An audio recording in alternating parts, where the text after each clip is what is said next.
Bonjour, je m'appelle Dominique Augier, je suis executive coach au sein du cabinet coach Persona que j'ai créé et que je dirige depuis janvier 2007. Aujourd'hui, nous allons tenter de créer un climat de liberté et de sécurité afin de favoriser le travail dans votre équipe. Premièrement, je vous propose de diagnostiquer le climat de sécurité et de liberté. Pour cela, nous avons à notre disposition une grille de 8 types de climat qui va vous permettre d'analyser le climat au sein de votre service. Dans cette grille, recherchez le type de climat qui se rapproche le plus de celui de votre service actuellement. Choisissez ensuite celui que vous souhaitez instaurer parmi les bons climats, à savoir le 1, le 2 ou le 8. Puis, nous déterminerons les différentes étapes à mettre en œuvre pour parvenir à cet objectif. Pour créer un climat d'efficacité et améliorer la qualité du travail, assurez la disponibilité et l'exactitude de l'information. Ensuite, pour créer les conditions d'un climat favorable de sécurité et de liberté, instaurez des lois et des règles de vie en commun.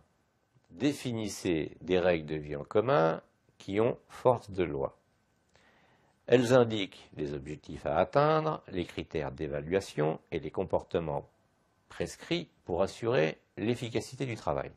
Veillez à ce que ces règles soient claires et peu nombreuses, qu'elles ne demandent pas des efforts inconsidérés pour être mises en pratique, qu'elles soient réellement utiles, qu'elles facilitent la vie en commun et qu'elles soient suivies par tous sans exception.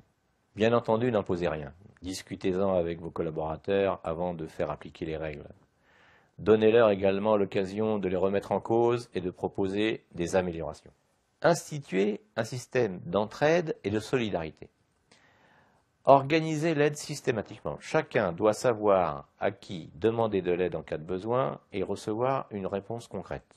Recensez les besoins de vos collaborateurs en termes de formation. Évaluez vos collaborateurs en fonction du critère solidarité et instaurez un système de primes. Sollicitez les idées de vos collaborateurs pour renforcer l'esprit de solidarité et puis diffusez leurs suggestions. Enfin, mettez en place un système de reconnaissance. Au quotidien, n'hésitez pas à féliciter vos collaborateurs pour leur réussite ou à les encourager lors d'un travail ardu.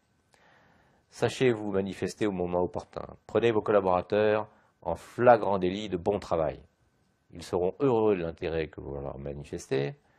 Et si, de surcroît, vous leur donnez l'occasion de parler d'eux-mêmes, de leur réussite, le climat de travail en sera encore amélioré. Voilà, j'espère que ces différents conseils vous permettront d'instaurer au sein de votre équipe un climat de liberté et de sécurité.